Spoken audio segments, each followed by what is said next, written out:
안녕하세요. 예.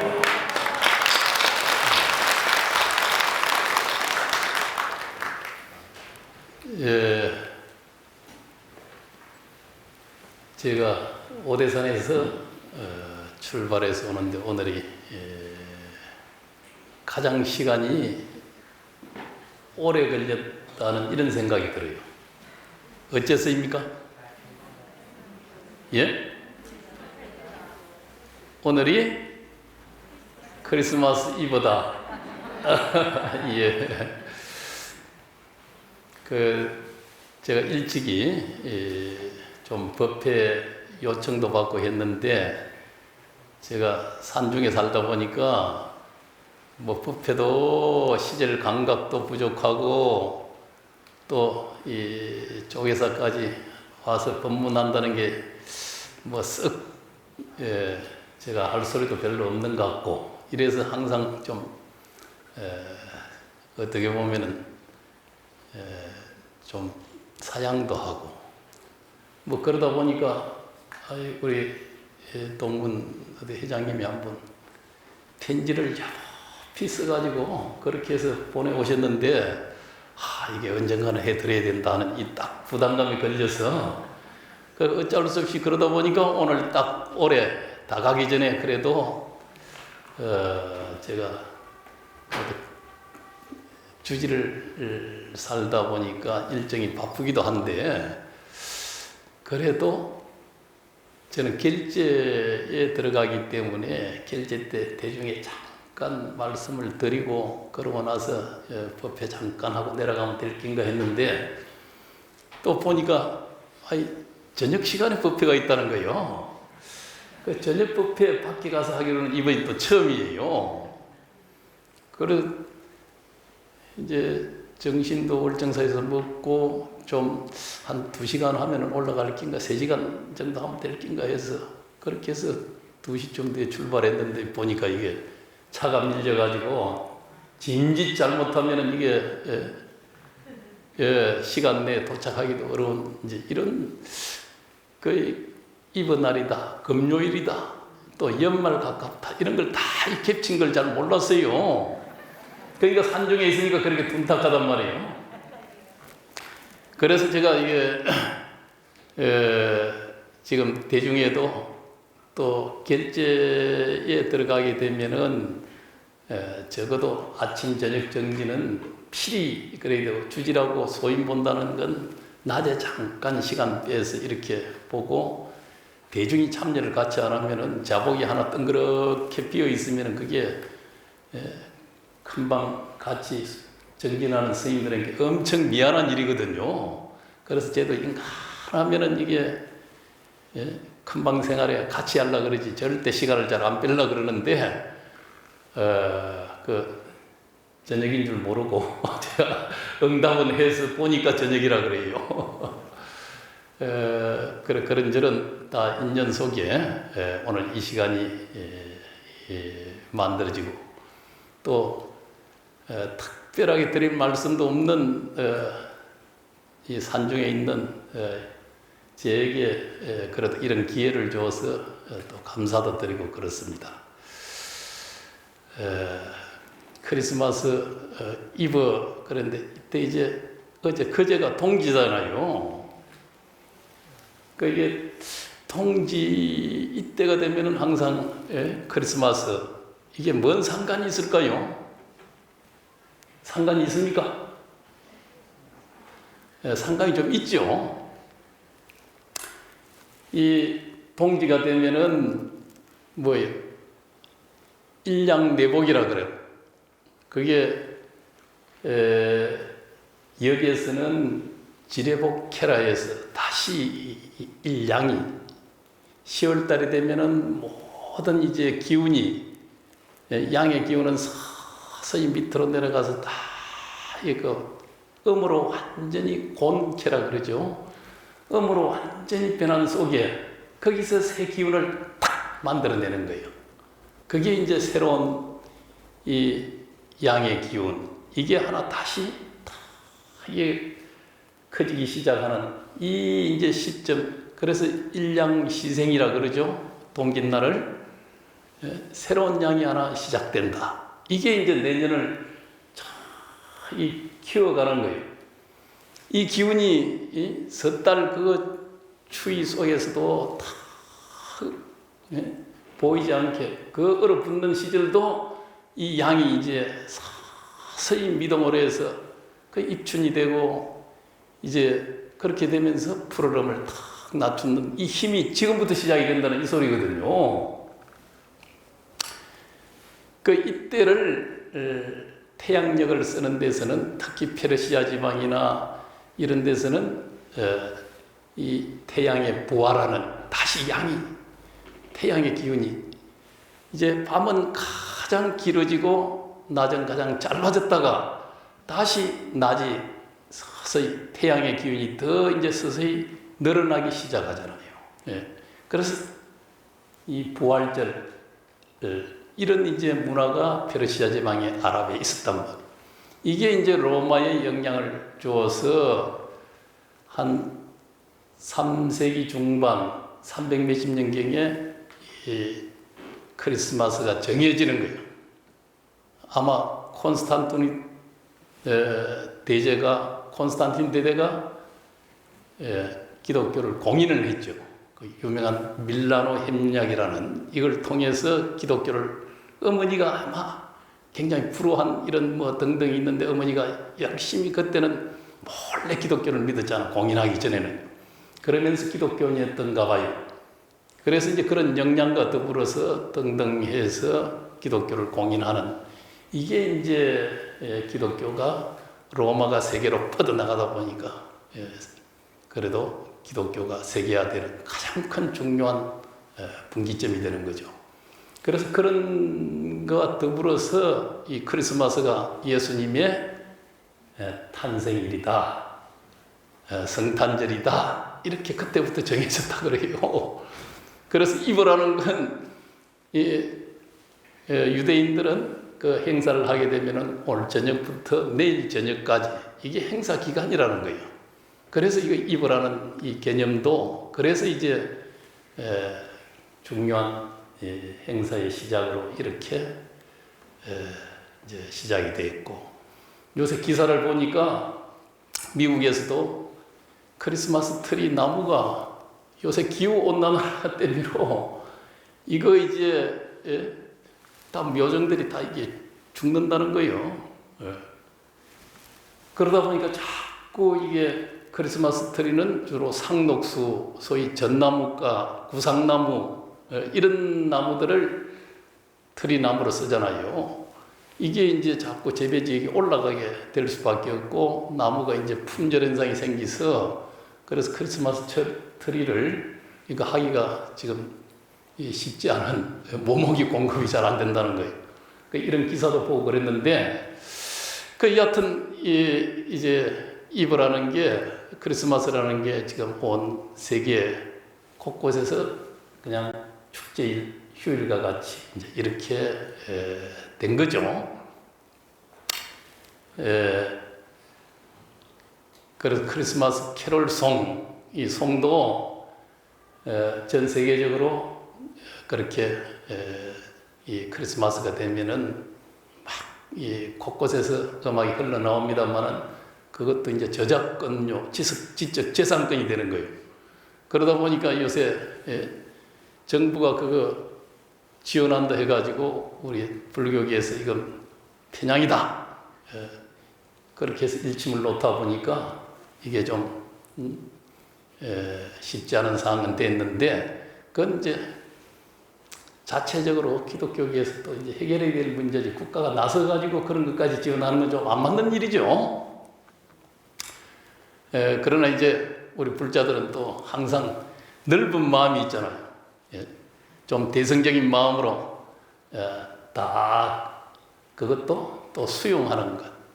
여기 이제 보니까 53선지식 구법여행을 갖다 우리 동문에서 쭉 추진을 해 가시는 것 같은데 그 53선지식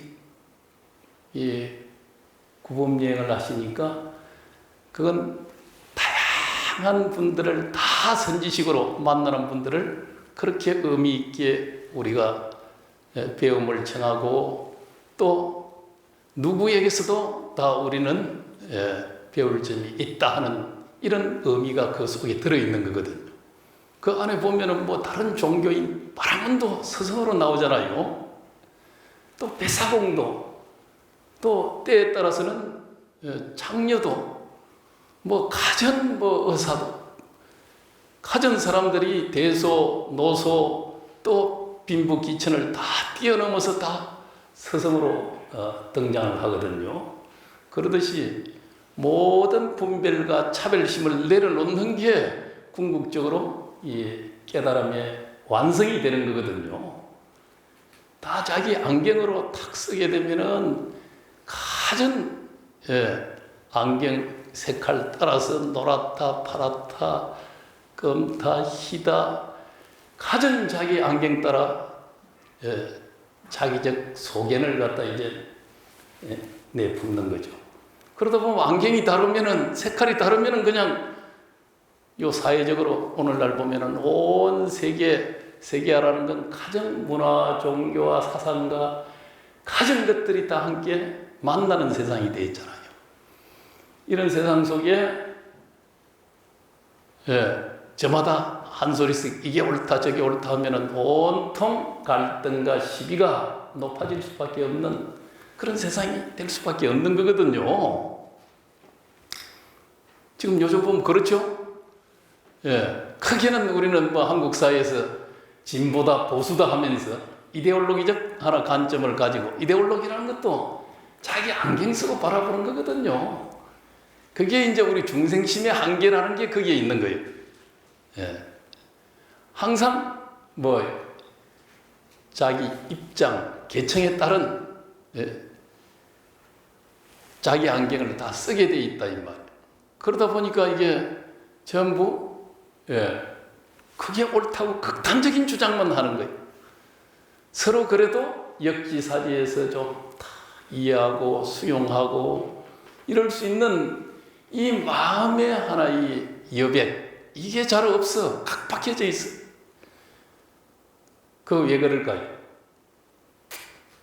특히 현대사회는 하나의 이익사회 같이 전부 이익을 위해서 쫓아가는 이런 오늘날 사회 현상이거든요. 개인도 기업도 국가도 전부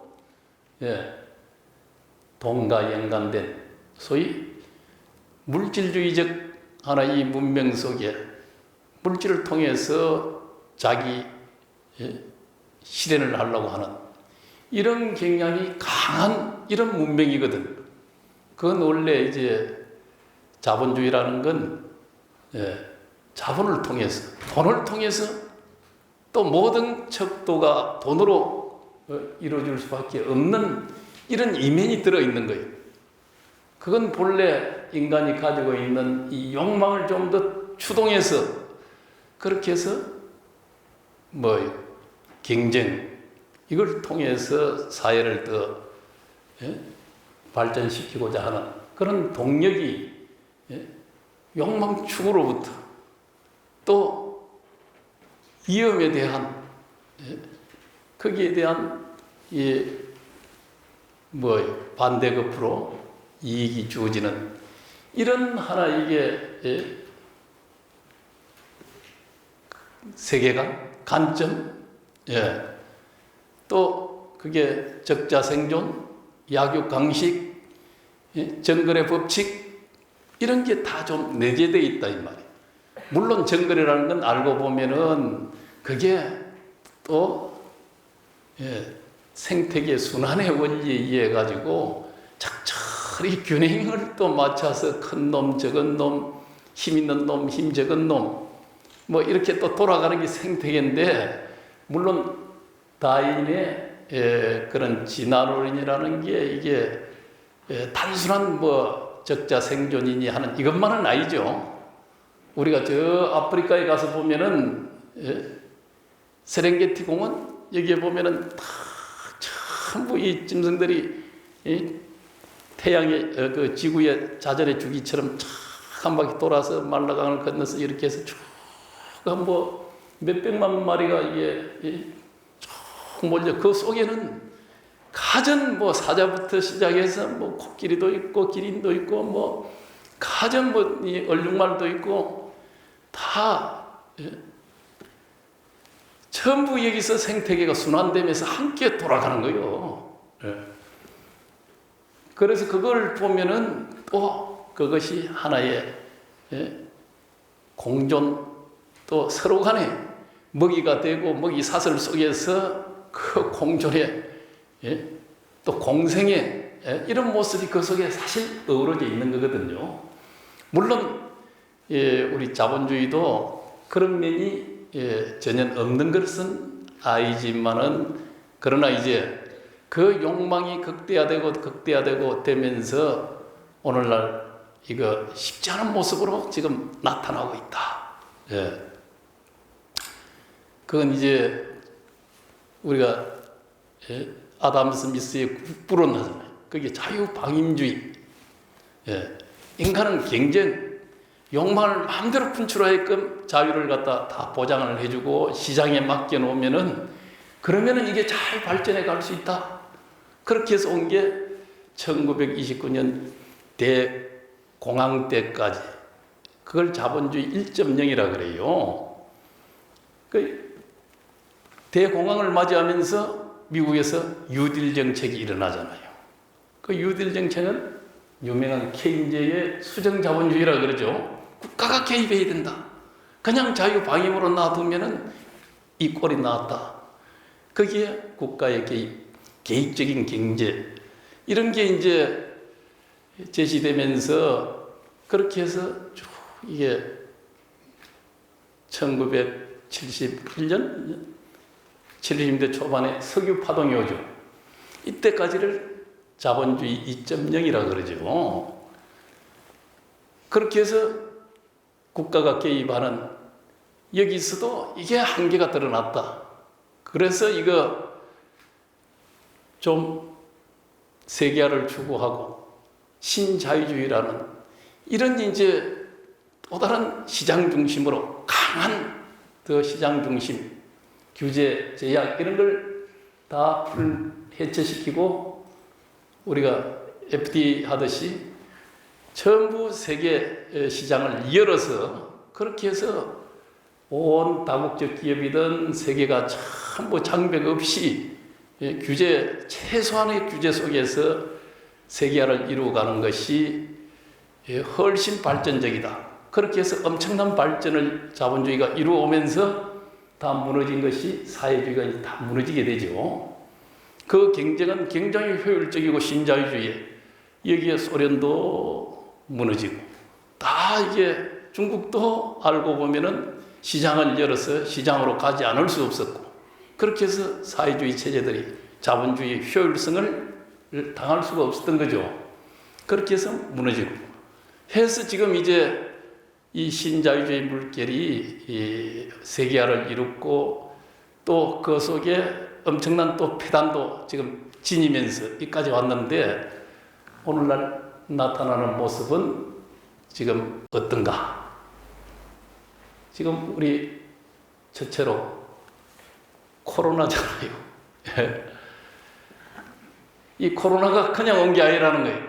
신자유주의라는 이 세계화 속에서 이 물결 속에 나타난 이 욕망의 물결 속에 공업의 갑으로 나타난 것이 이 코로나다 이 말이에요.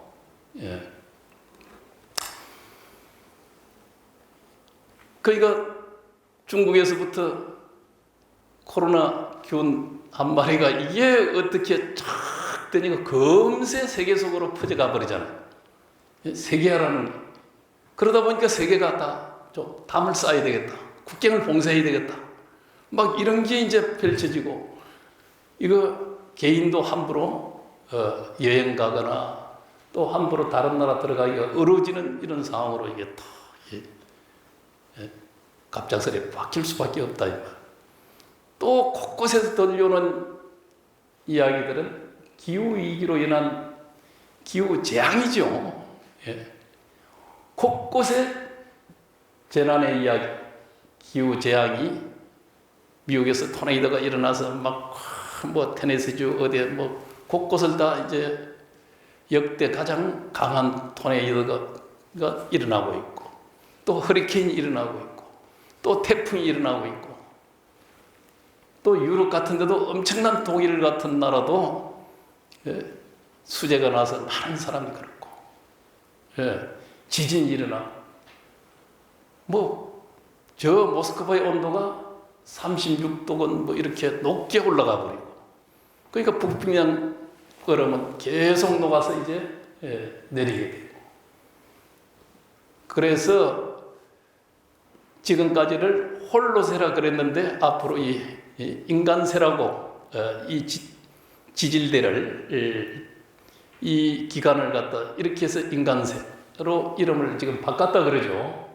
인간세라는 건 인간이 이 세상 기후까지 온 자연에 영향을 주는, 지구에 온통 영향을 주는 이런 이제 큰 하나의 시간적 흐름, 세기대,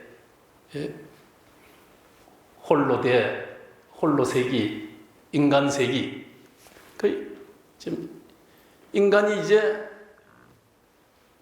그동안에 5번의 지구상에 생명의 큰 멸종기가 있었다 그래요.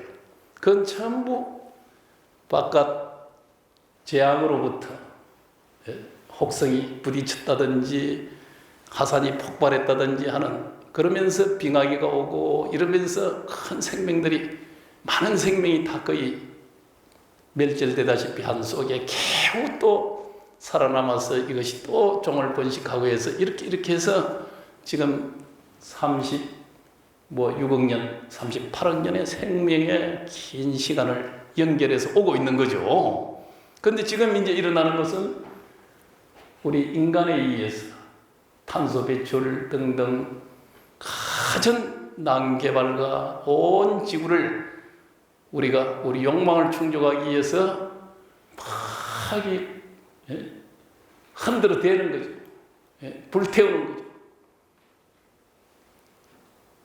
그동안의 생명의 공존의 역사 속에서 서로가 공생의 시간을 가져왔는데, 우리 중심으로 이 공생의 먹이 사슬 또 연결되어 온 이 생명의 역사에 큰 하나에게 영향을 주게 되는 거죠. 그러다 보니까 결국 이 지구는 몸살 아파서 스스로 치유의 기간을 가지려고 그러잖아요.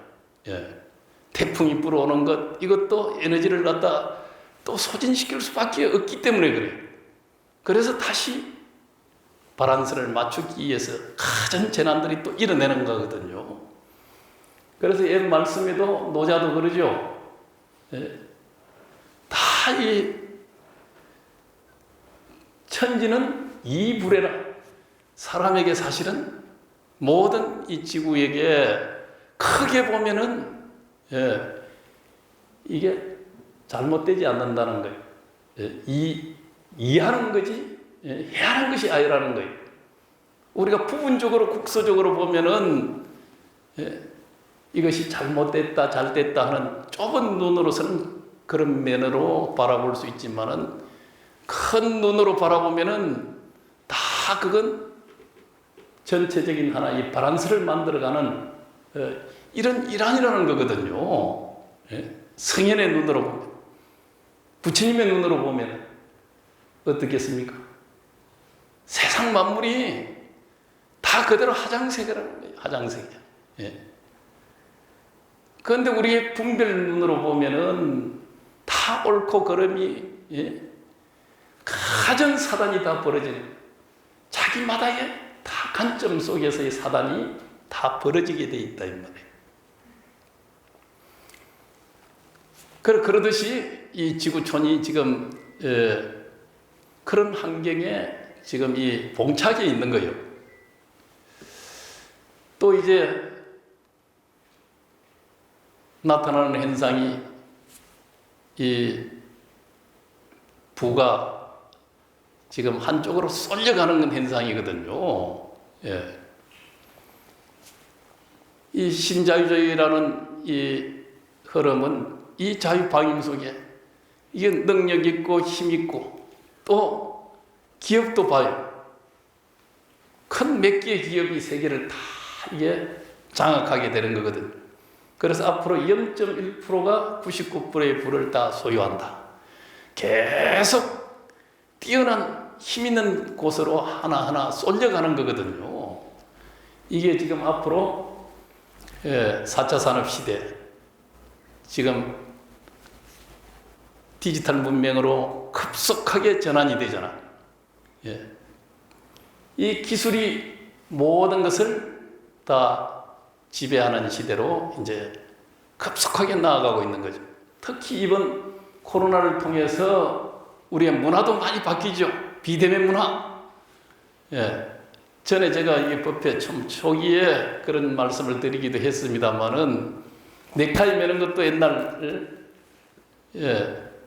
루이 14세 때인가 그때 이제 요 전선 특히 여기에 크로티아 병사들 이래가지고 행진하는데 빨간 마을을 매기 시작한 게 이게 왕실에서 황제가 이게 걸고 이러면서 이게 넥타이 매는 이 원조가 되었다는 거예요.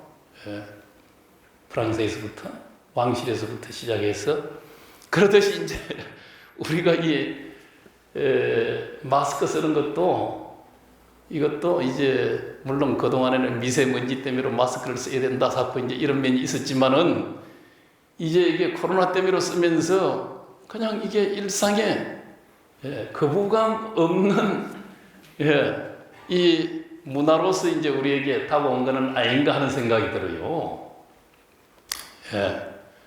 앞으로 모르겠습니다. 지금도 이제 패션화돼서 이제 마스크 나오는 거는 모르겠는데 한편 이제 마스크를 쓰면 좋은 점도 있겠더라고요. 누가 누군지 잘 아사아사 잘 모르잖아요. 얼굴 드러내기가 그렇고 쟤도 이제 보니까 주름도 하나 늘어가고 다 뭐 쓱 얼굴을 갖다 어디 드러내 보일 만한 이런 뭐가 잘 못 된다 생각하면은 마스크 쓰는 게 훨씬 편안하겠다. 이 생각이 들기도 하는데 아마 이제 마스크도 혹시 우리가 넥타이 매듯이 그런 문화로 이게 또 일상 문화로 이렇게 또 남을 수도 있겠다는 이런 생각도 또 해봅니다. 이 세상은 지금 급속한 이 소위 신자유주의 이 힘에 의해서 과학기술을 이게 급속하게 발전하면서 지금은 이제 완전 가상세계가 우리 앞에 이제 펼쳐지는 이런 시대를 또 맞이한다 이 말이에요.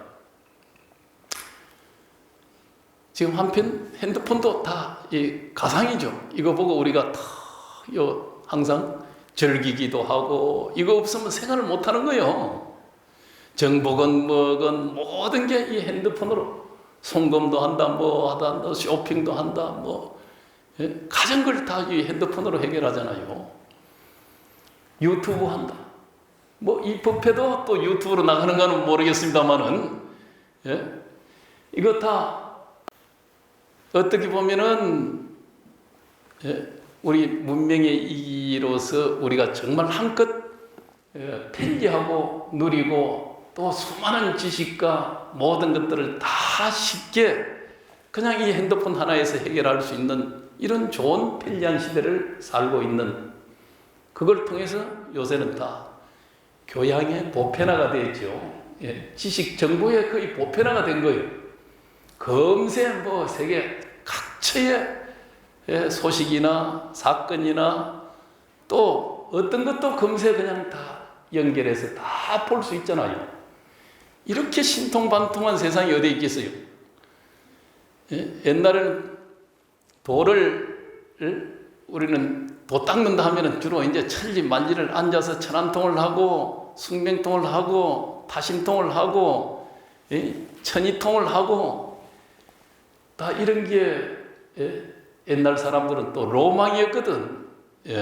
어떻게 하면 축지법을 할까? 그런 로망이 있었으니까 아이고 자동차도 만들어버리고 비행기도 만들어버리고 저 인공위성도 해서 달나라도 갔다 오고 그런 로망에서 사실은 그게 만들어진 거죠. 가만히 앉아서 천리를 듣는가 보는가 이런 걸 굉장히 저 사람은 대단한 도인이다. 우리 보통 사람들 그렇게 생각했잖아요. 또 우리 불교 세계관도 천상이라는 게 있잖아요. 그 속에서는 뭐 가전 한이로운 일, 신통방통한 일, 부처님도 저 도솔천에 요 지구상에서는 3달이지. 거기 3일 동안 설법하고 내려왔다 이 말이에요. 거의 금세 올라갔다 내려가는. 그냥 천상 제석천이 언제든지 내려올 수 있고 사천왕이 언제든지 나타날 수 있고 이런 다 우리의 이제 하나의 여망이었겠죠. 이제 그런 세계를 설정했잖아요.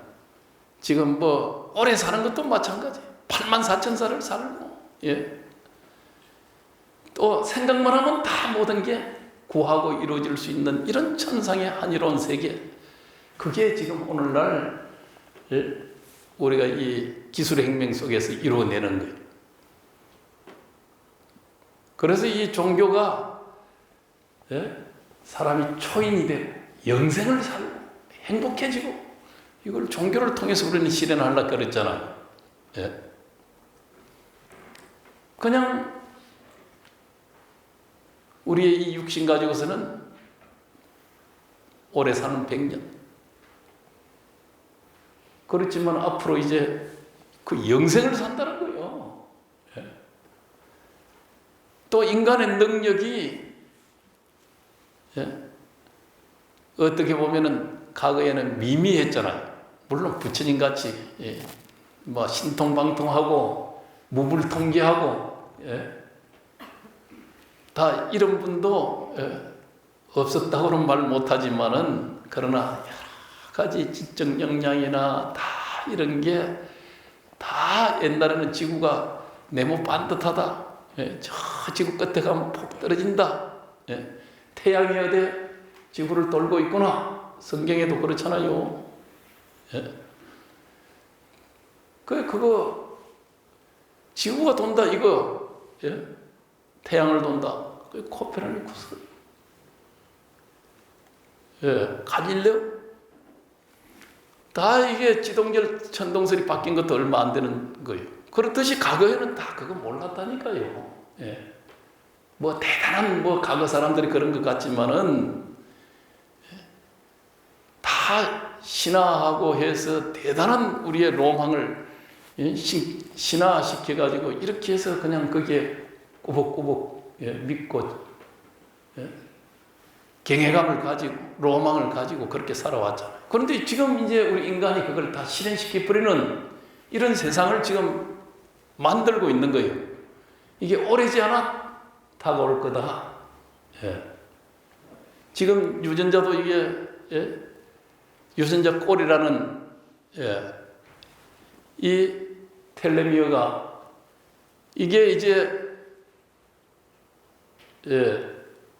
세포 복제를 하면서 이게 줄어든다 이 말이에요. 그렇게 해서 그게 줄어들 게 없으면 자연사 한다는 거 아니에요. 이걸 안 줄어들게 하면 유전자 꼬리가 안 줄어들면은 이건 소위 자연사는 늙어서 가지는 않는다는 거예요. 거기에 대한 신약을 개발한다.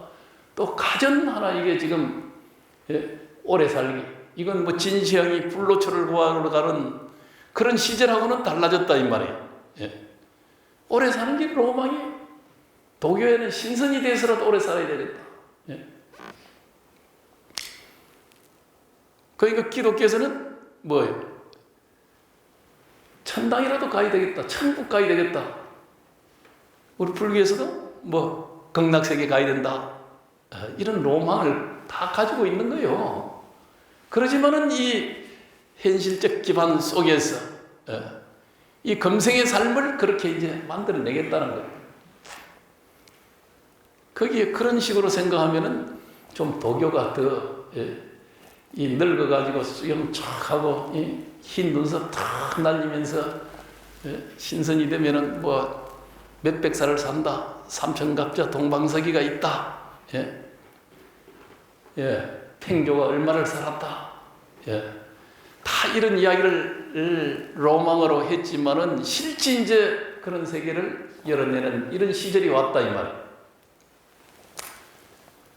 그렇지만은 그것 가지고도 인간의 행복은 다 해결되지 않는다는 거예요. 이게 부처님 말씀이거든요. 공자님도 그런 말씀했죠. 조문도 석사가 아니라 도를 알면은 아침에 도를 알면 저녁에 죽어도 좋다 그러잖아요. 왜? 죽음과 삶이라는 게 이게 꿈이라는 거예요. 환이라는 거예요. 자기 이 죽음과 삶이라는 이 분별심 속에 일어나는 일이다. 이렇게 봐버리는 거예요. 부처님 말씀도 그런 거죠. 본래 자리는 이게 무량수고 무량광이요. 아미타 부처님 그러잖아요. 영원한 생명이라는 말이에요.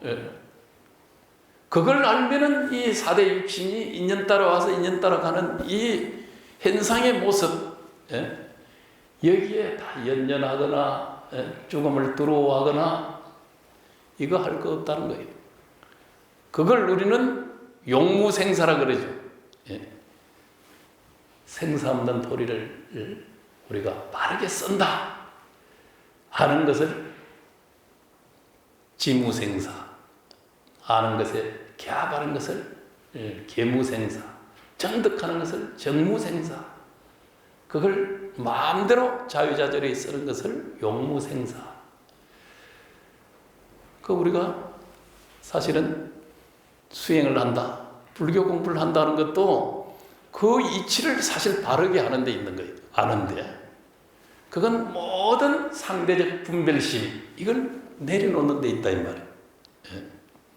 우리는 항상 이 한 생각이 일어나면은 여기에 상대적 개념이 붙어요.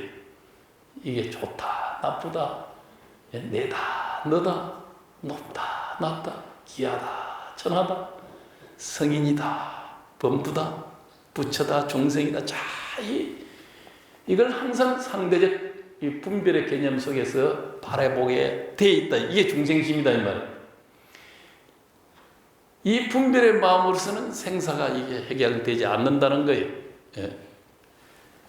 그래서 이 생사가 일어나기 이전, 한 생각이 일어나기 이전 이 자리를 우리가 공부하는 것, 그 자리로 돌아가야 모든 것이 사실 해결되는 자리다.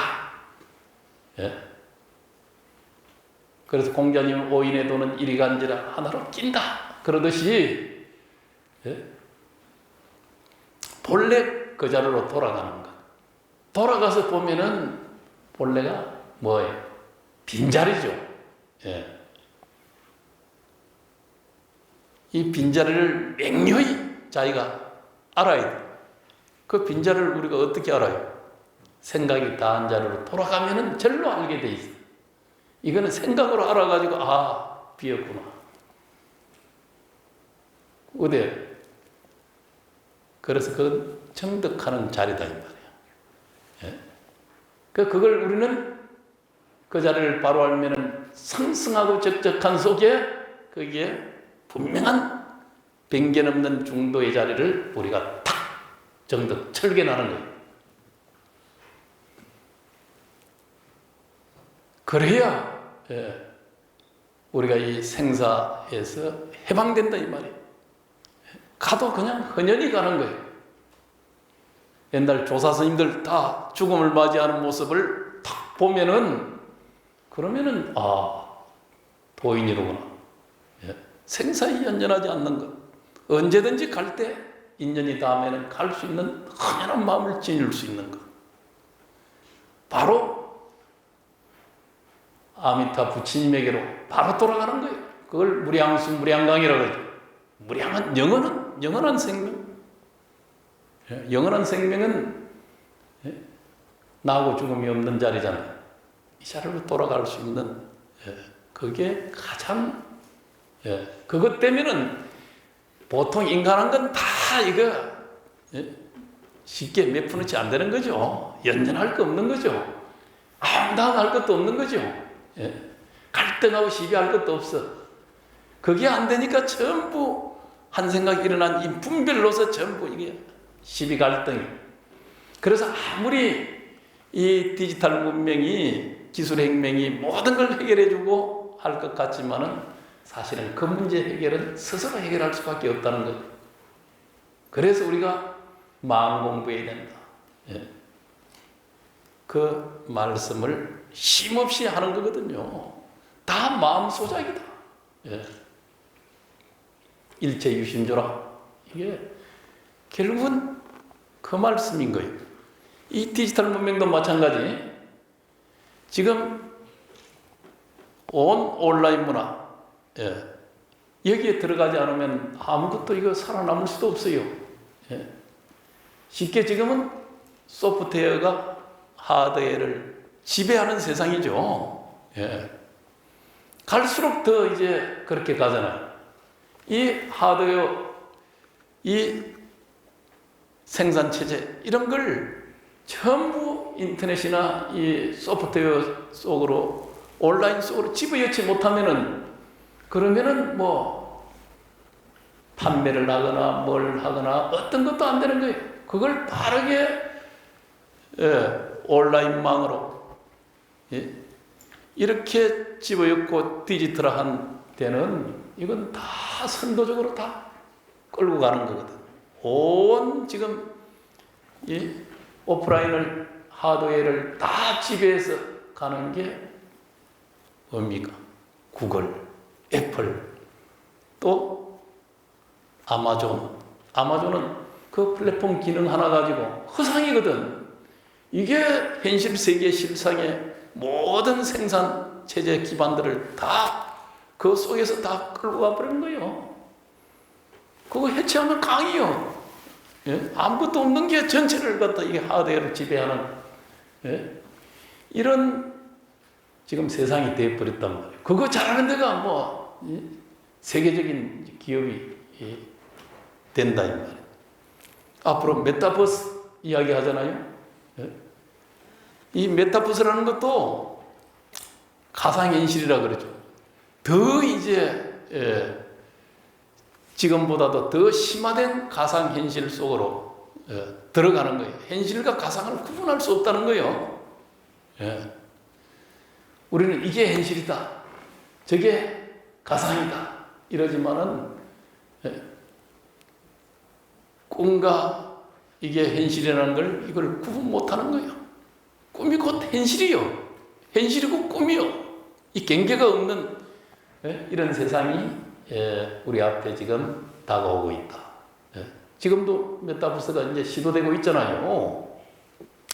앞으로는 그 문화 속으로 들어가지 않으면 안 된다 그러잖아요. 우리의 일상의 문화, 메타버스에서 다 거의 이루어지는 시절이 온다. 지금 젊은 세대 청소년들은 그 속에서 적어도 미국에서도 아마 청소년들 75%가 그 속에 생활한다. 우리도 청소년들이 그 속에서 게임부터 시작해서 가진 것이 다 이루어지면서 점차 계층을 넓혀가고 또 그 계층이 성장하면서 사회 전체가 그 문화 속으로 깊게 들어간다. 거기에서 가진 걸 다 한다는 거예요. 자기 아바타를 통해서 다 그 속에 생활할 수 있게끔. 그 아바타가 자기하고 둘이 아니라는 거예요.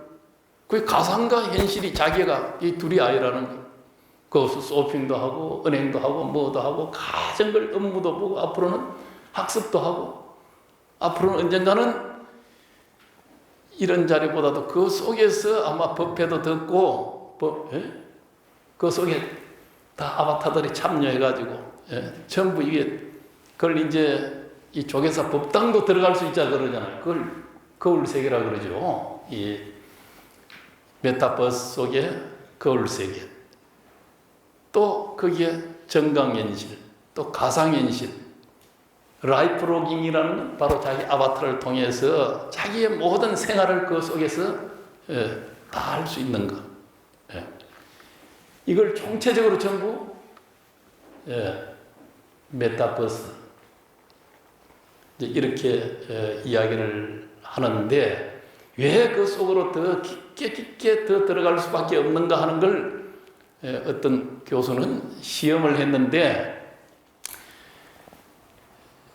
이 동산에 쥐를 딱 이제 키우는데 토굴같이 띄엄띄엄 토굴처럼 이렇게 그 동산 속에 쥐를 키우고, 또 우글우글한 쥐 군집적으로 이렇게 키우는데, 거기에 코카인을 넣고 설탕을 넣어가지고 시험을 했는데, 토굴처럼 하나씩 놔둔 이 쥐들은 전부 이게 계속 코카인을 먹는다는 거예요. 이 군집성으로 키우는 데는 자기들끼리 욱작욱작 하면서 코카인을 잘 안 먹는다는 거예요. 그게 보통 하나 이 군집 동물, 내지는 이제 우리 인간도 먼 세월 시간부터 사실은 항상 비비대고 북적거리면 살아왔다 이 말이에요. 또 인간의 장점이 적어도 150명 가까이 연대해서 뭔가를 갖다 이루어낼 수 있는 이 연대 능력이 있다 그러잖아요. 그게 인간이 세계를 지배한 가장 큰 원인이라 그러죠. 저 어디 네안데르탈인보다도 우리 호모사피엔스인 이 현세 이 우리 인간이 훨씬 연대 능력이 수성해서 호모사피엔스를 이겼다는 거예요. 그리고 가장 큰 동물들을 다 제압을 하고 이 지구촌을 갖다 이게 다 강자로서 탁 이렇게 정복을 다 하게 된 게 그 힘이라 그러거든요. 그게 오랜 세월 동안 우리 DNA 속에 딱 그렇게 함께하는, 연대하는 이 힘, 이렇게 살아왔고, 거기서 비비대면 북적거리면 살았기 때문에 그거 하지 않으면은 사람은 이게 고독해지는 거예요. 뭔가 이게 불안해지는 거예요. 그래서 지금 현대인들이 쉼없이 연결돼서 지금 온라인 속에서 살아가지만은, 그러나 굉장히 고독한 삶을 살 수밖에 없다. 거기서 오는 게 정신병리 현상들이 계속 심화될 수밖에 없다는 거예요. 지금 우울증 환자, 정신병리 환자가 과거에 비해서 엄청나게 많아졌다. 앞으로는 더 많아질 거라 그러잖아. 이런 문제, 이걸 어떻게 해결해야 될 낀가? 그럼 메타버스는 또 항상 좋은 생학 물질, 소위 엔돌핀을 돌게 한다든지, 더 거기에 취해서 더 들어갈 수 있는 긍정적인 요인을 계속 메타버스는 제공하기 때문에, 결국 이 현실은 서로가 이 온라인 디지털 문명 속에서 외로워져 있는 속에 그 속으로 계속 유도해서 끌려 들어갈 수 있게 되어 있다는 거예요. 그 속에서 함께 군집성을 발휘한다는 거예요. 아바타를 통해서, 또 가상현실을 통해서. 그래서 그건 계속 중독성 있게, 계속 그 문화가 더 우리에게 흥미롭게 다가오면서 그 메타버스의 문화 속으로 깊게 온 인류가 아마 들어가게 될 거다. 그래서 그 속에 들어가지 않는 사람은 정말 더 이제 고독에, 우울에, 정신병리에 더 어려움을 겪을 수밖에 없다. 지금 이 코로나를 통해서 비대면 문화가 더 이제 높아졌잖아요. 이러면서 이제 더 그런 현상은 빠르게 우리에게 다가오고 심화될 수밖에 없다. 지금 한번 봐요. 그런 하나 이 지금 문명이 지닌 현재 자본주의 3.0, 그래서 자본주의 4.0이라는 이걸 지금 이야기하고 있는 거거든요. 그럼 어떤 세상이 되어야 될 낀가? 그 자본주의 4.0은 지금은 자유방임 속의 신자유주의가 이런 정도의 문명을 만들어냈는데, 여기서 오는 이런 폐단들이 기후위기, 또 코로나 창걸 또 더 많은 이야기들을 하고 있죠. 미래학자들은 뭐 난민의 문제, 그건 뭐 식량 위기의 문제부터 이제 직장의 상실, 또 부의 편제, 0.1%가 99%를 다 소유하는 대로 다 이 디지털 기업들, 플랫폼 기업들, 소프트웨어 기업들이 그것도 더 강자가 다 더 먹게 돼 있다는 거예요. 그러다 보면 이건 극소수가 전체를 지배하는 이런 데로 계속 나가기 때문에 이건 그냥은 될 수가 없다 이 말. 물론 그런 자본의 힘에 의해서 그게 앞으로 법인세를 더 많이 내라, AI세를 내야 된다, 뭐 하는데 세금을 물어야 된다 해서 계속 이제 AI가 다 하게 되면 직장사회 무용인간이 되는 거죠. 쓸모없는 인간이요. 그러면 어떻게 해야 되나? 그래서 요즘 이야기 나오는 게 뭐 보편적 복지. 보편적 복지라는 소리는 이제 일찍이 나왔지만은 기본소득 이야기 나오죠. 유럽에서는 상당히 많이 지금 시행하고 있다 그러잖아요. 이건 앞으로 생각하면은 거기서 이렇게 해서 그냥 먹여 살려야 돼. 어쩔 수 없이. 일 안 한다. 일할 게 있어야 일을 하지. 지금 직장은 계속 줄어드는데 어떻게 하란 말이냐. 이렇게 된단 말이에요. 그러다 보니까 난민까지 생기는 거예요. 후진국에서는 농사도 못 지어, 뭐도 못 해. 그러니까 선진국으로 가게 되면은 저 하층민의 생활을 하더라도 훨씬 낫다 생각하고 그렇게 막 죽음을 무릅쓰고 탈출하는 걸 많이 봤잖아요. 앞으로 그게 점점 늘어나서 거의 얼마 있으면은 40몇 년 되면 100억 되면은 거기 한 1억 이상이 난민이 될 기라 그러거든요. 그러듯이 이런 문제들이 다 지금 이 문명 속에 도사리고 있는 우리 지구촌의 위기들이요. 이걸 어떻게 극복해야 되는가? 이게 자본주의 4.0이 해결해야 될 이제 과제로서 그게 이제 공생의 경제가 돼야 된다. 서로 공생할 수 있는 경제를, 그런 체제를, 자본주의를 어떻게 만드는가? 결국 지금 현재 이 자본주의를 바치고 있는 이 대의의회제도의 한계를 또 이야기하고 있잖아요.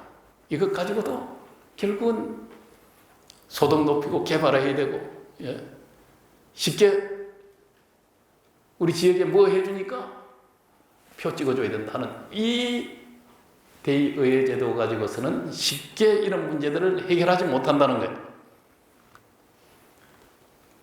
그렇다고 중국의 그런 디지털 독재라는 지금 중국 체제는 저런 체제를 현능주의 체제라고 이렇게 일단 규정을 해요. 밑에서부터 전부 현명한 사람, 능력 있는 사람이 상부 구조를 이루어서 중국 같은 데는 7인의 상부위원이 탁 뭘 하나씩 맡고 해서 지금은 이제 시진핑의 1인 독재식으로 가고 있는데 거기에 디지털 모든 중국 천하를 이걸 서방에서 바라볼 때는 앞으로 시장이 열리고 이렇게 해서 중국이 성장하면서 나중에 전부 소련이 쪼가리 나듯이 중국도 이제 쪼가리 날 기다.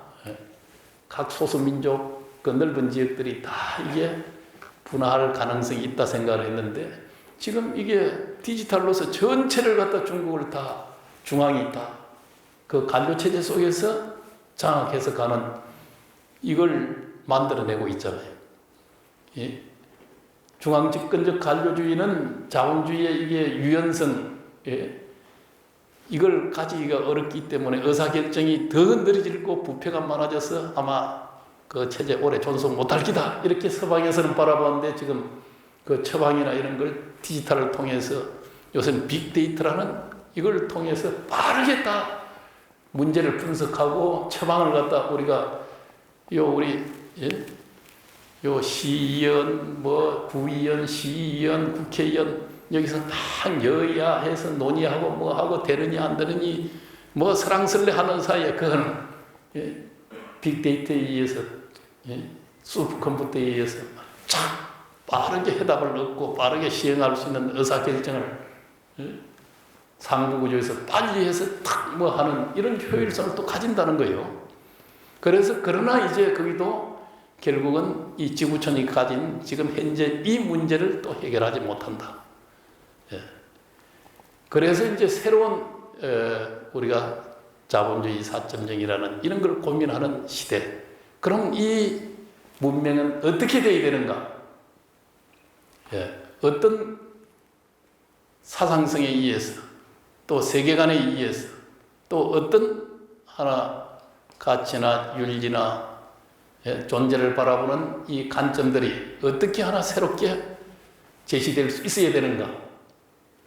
이게 결국은 우리 불교가 지니고 있는 이런 사상성이 아니면은 쉽지 않겠다.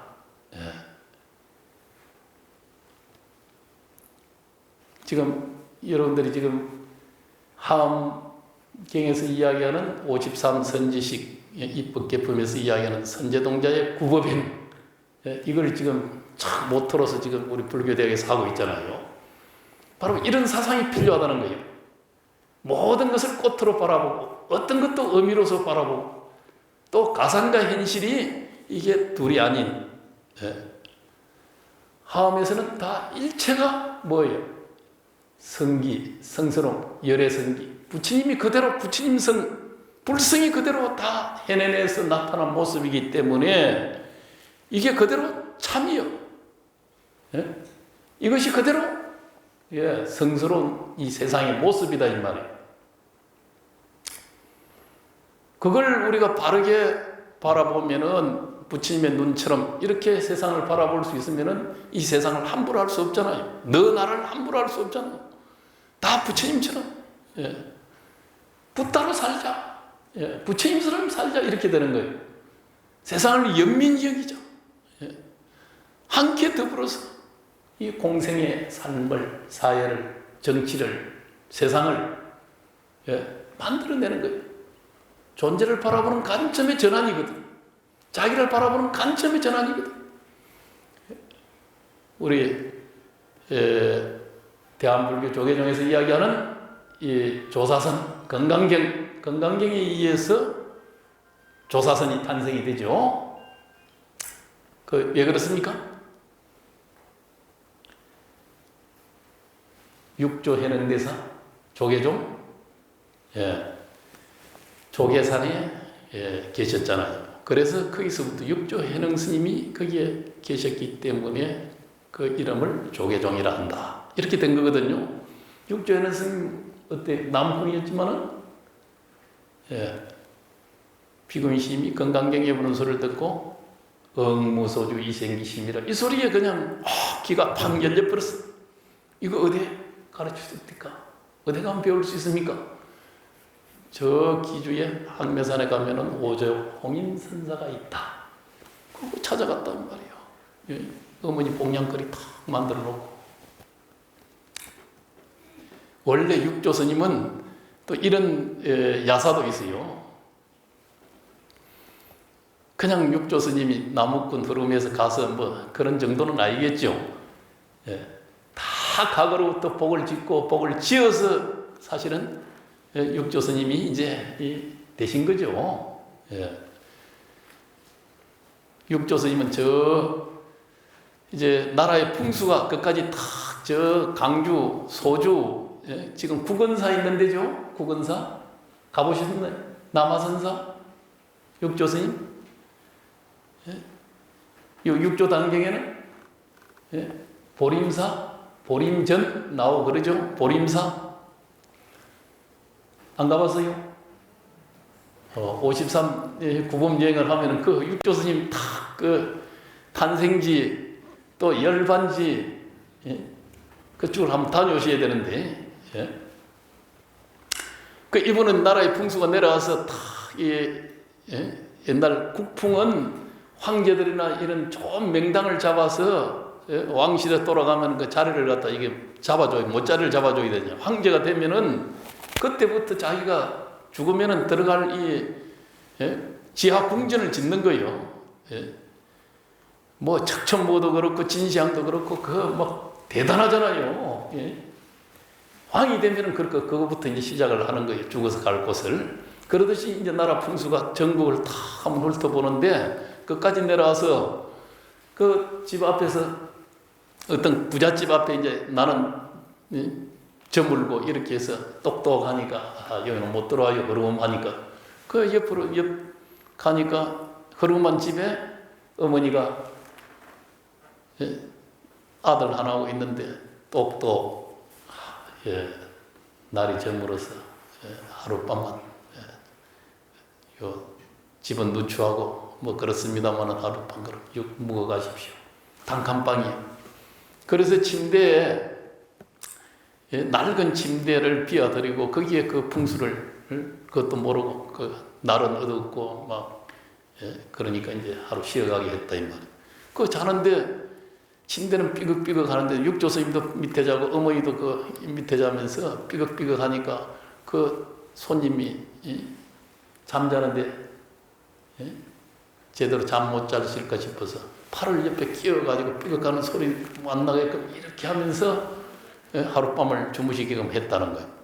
그러고 나서 육조스님이 그 풍수가 내가 이렇게 하루 저녁 신세를 졌으니까 어떻게 해야 될까? 내가 가진 것이라고는 풍수 보는 일인데 이 집에 주인장께서 돌아가신 지가 얼마 안 됐다고 하니까 내가 그때는 이제 1년 이렇게 밖에 3년 이렇게 놔뒀다가 이렇게 쭉 하는 또 장례 풍습이 있어요. 간을 밖에 모셔놨다가 이제 매장을 한다 이 말이에요. 그래서 내가 좋은 풍수 자리를 하나 잡아드리겠는데 내가 쭉 살펴보니까 한 자리에 들어가게 되면은 7대 정성이 나올 수 있는 자리고 한 자리는 만대 향화가 끊어지지 않는 자리를 있는데 어떤 것을 선택하려니까 하니까 어머니가 7대보다는 만대가 안 좋겠나 싶어서 그렇게 해서 만대짜리 해주라고 이랬다는 거예요. 그래서 이제 지금 소주 소관에 가면은 그 국원사 척천부가 그 국원사라는 이 현판을 내렸어요. 그 국원사로 되어 있죠. 거기에 보면은 백성연수 쌍무비라 이렇게 줄여내 되어 있어요. 이 백골 백성을 다 해도 그 연수 풍수로서는 쌍무비라 여기에 비할 바가 없는 명당이다. 거기에 육조스님 아버지 묘를 쓴 거예요. 그래서 거기는 무자손 만년 향하지지라 자손이 없어도 만년 동안 향화가 끊어지지 않는 이런 명당이라는 거예요. 그 육조스님이 지금 오늘 요 조계사 하는 것도 그 지금 앞으로 말년에 향화가 끊어지지 않는 자리 풍수를 잡아줬다는 거예요. 그래서 육조스님이 그냥 나신 게 아니에요. 그런 다 공덕과 인연에 의해서 육조스님이 나신 건데 그래서 조계종은 바로 응무소주 이생기심이라는 요 건강경의 규절에 의해서 그렇게 해서 인연이 돼서 육조스님이 탄생을 하고 소위 조사선이라는 또 조사선의 흐름 속에 가나선 우리가 아도드는 가나선 이것도 그 속에서 이제 조사선의 한 이 유행이죠. 그 후대 조사선을 다시 이제 이렇게 창국법으로 이제 정리를 한 것이 이 가나선인데 그거 못해는 바로 건강경 응무소주 이생기심 그러듯이 이 단경에서 이야기하듯이 이 종지가 바로 그런 무념 무상 무주 그런 마음을 갖다 주함 없이 쓰는 것 또 약견재상 비상하면은 적견 열애는이라 그러잖아요. 상 아니게끔 상을 갖다 파할 수 있으면은 그게 무상이에요. 또 아상인상 중생상을 딱 상을 파하면은 그걸 없애야 된다 이 말이에요. 또 무념의 종이라 그러듯이 무념을 이 종지로 삼는 거예요. 근본 종으로 삼는 거예요. 마음에 과거심, 현재심, 미래심이 다 이게 없어야 되는 거죠. 어디에도 착하는 바, 마음을 두고 주하고 또 어떤 상에 집착하고 이걸 다 없애는 이 공부가 그게 이제 조사선의 이 공부거든요. 지금 오늘날 이 세상 속에 우리가 가장 변화하는 이 세상, 여기 결국은 변화라는 건 공이거든요. 알고 보면은 다 이게 공의 자리로 돌아가면 쉼없이 변화하고 쉼없이 뭐 가진 인연이 다가도 여기에 어떤 한 자취도 없는 거죠. 저 하늘에 쉼없이 구름이 떠가고 떠가도 맑은 청정, 이 맑은 하늘은 그대로 있는 법이거든요. 그 근본 바로 그 자리로 돌아가게 되면은 무념으로 무상으로 무주로 주할 바 없는 이 마음을 쓸 수 있으면은 그러면은 다만 이 세상이 빠르게 변화하고 가진 것이 디지털 문명이 가진 가상 공간이 어떻게 해도 거기에 흔들릴 바가 없는 거예요. 그 자리 빈자로 돌아가면 거기는 생사도 붙지 않는 자리잖아요. 그래야 우리가 어떤 밖에서 구해서 얻는 것 가지고서는 진정한 자기의 보배가 될 수 없는 법이죠. 이걸 육조스님 조계종 건강경은 이야기하고 있잖아요. 그러면서 이 세상을 무주상보시하는 것. 항상 어떤 가보도 뭐도 어떤 대가도 아무 무주상으로 그냥 빈 마음으로 보시하라. 이게 건강경의 하나의 대의거든요. 그러듯이 그런 하나에게 조계종의 종전인 건강경이라는 이 하나의 반야사상, 여기와 더불어서 이 세상 디지털 문명을 갖다 이해하는 이 도구로서, 사상적 도구로서는 하음의 사상이 참 수상한 사상이다. 그건 타너 스님께서도 항상 오대산의 타너 스님 아시죠? 앞으로 21세기에 대한 사상은 하음이다. 이거 다 예견하신 거예요, 예견. 지금 메타버스의 세상, 이거 가상과 현실, 이거 하음에서 다 이야기하고 있는 거거든요. 다 마음이라니까.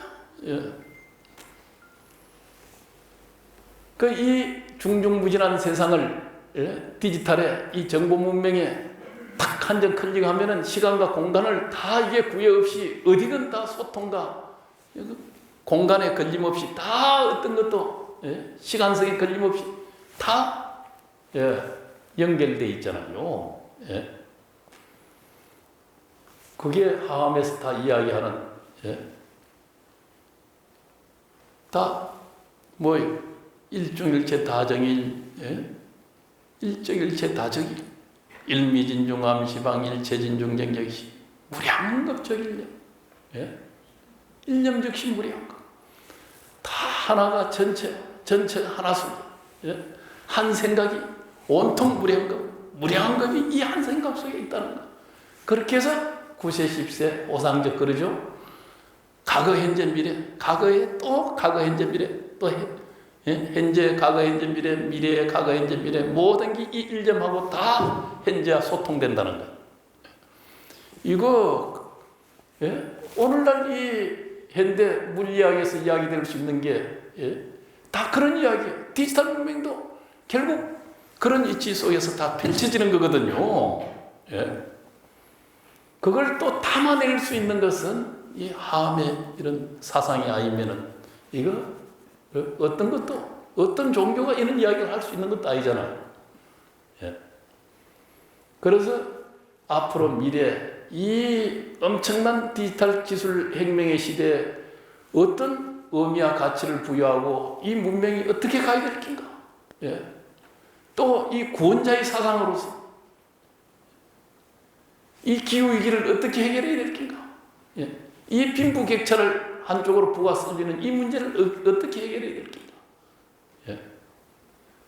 또 코로나라든지 또 온통 이 가상 공간에서 펼쳐지는 이 세계를 어떻게 우리 인간이 거기에 쫓아가고 거기에 혼란하지 않고 또 의미와 가치를 지니면서 또 인간을 위한 모든 문명의 이기가 우리들의 더 행복을 위해서 기여하고 또 정진될 수 있을 것인가 하는 이런 문제는 이런 사상성이 받침되지 않으면은 이건 세상에 그냥 인간의 어떤 삶이 따라가지 못하는 거예요. 거기는 혼란이죠. 더 이런 일들이 더 발발하고 지구촌은 더 항폐화되고 지구위기의 재난은 곳곳에서 더 넘쳐나고 더 면역체계를 뛰어넘는 바이러스 또 박테리아 또 세균들은 곳곳에서 언제 나타날지도 모르는 거예요. 쉼없이. 우리가 우리를 위해서 더 우리의 욕망 충족을 위해서 또 우리의 편리나 우리의 행복을 위해서 나아가고 있다고 하지만은 그러나 거기에 진정한 의미 또 가치 또 이 세계관을 부여할 수 있는 이 종교로서 우리 불교는 특히 우리 조계종에서 이야기하는 이 반야의 지혜를 듬뿍 안고 있는 이 건강경을 중심으로 한 반야의 사상 또 하암에서 이야기하고 있는 온통 세계가 꽃이다. 온 우주법계가 그대로 충중무진하게 연결되어 있다. 어떤 한 법도 나 관계없는 건 하나도 없다. 다 이 세상을 위해서 보살행으로 나아갈 수 있는 또 모든 것이 그대로 부처님으로 함께 공생의 삶, 공존의 삶을 영위해갈 수 있는 이런 사상을 이걸 제공할 수 있는 이 우리 불교가 그래도 대안일 수밖에 없다 이 말. 그걸 위해서 이제 우리 불교대학 동문들도 그동안에 열심히 교학을 배우고 또 수행도 하고 보살행도 하고 또 그러면서 지금 구범행을 하는 것도 오시산선지식 구범행을 하는 것도 다 그것이 곧 수행이고 그것이 곧 보살행이고 그걸 통해서 정말 각행이 완만하게 구족되고 정말 불지지견을 그대로 정득하는 이런 삶으로 나아가기 위한 길이다 이 말. 선제동자는 오유산 선지식을 만나서 모든 차별 분별의 이 마음을 다 내려놓고 그대로 깨달음과 행위 원만하게 다 이루어진 이런 삶으로 돌아간 거거든요. 아마 우리 불교대학 동문 여러분들도 아마 이 오유산 선지식 구범여행을 하고 또 약창계를 다 사경을 쓴다 그러는데 특히 약창계는 우리 한국 불교에서만 있는 경이거든요. 그래서 우리 한국이 하암의 또 종주국이요. 가장 하암 사상을 우리 한국 사상 속에서 구현해낸 거거든요. 저 신라시대부터 시작해서 소위 오대산도 이 하암 사상으로 계산된 곳이고 그래서 나도 오대산의 이 순례길을 선제길이라 그랬잖아요. 선제동자는 우리 박쥐 범부들이고 우리가 같은 모습의 그런 이 구도자로서의 길을 나선 동자예요. 우리가 같은 모습이에요. 그래서 다양한 선지식, 가전 선지식을 만나면서 그야말로 모든 분별 차별을 내려놓고 각행이 원만한 삶으로 돌아가는 것. 여러분들도 다 함께 선제동자가 된 거죠. 구보의 여행을 잘 이렇게 또 지금 쉼없이 구업을 하고 있지만은 그 속에서 정말 각행이원만한 그런 깨달음의 완성자, 또 세상을 구원하는 보현보살의 10대원을 지극히 실현하는 그런 선제 동자가 되시기를 기원해 마지 않습니다. 감사합니다.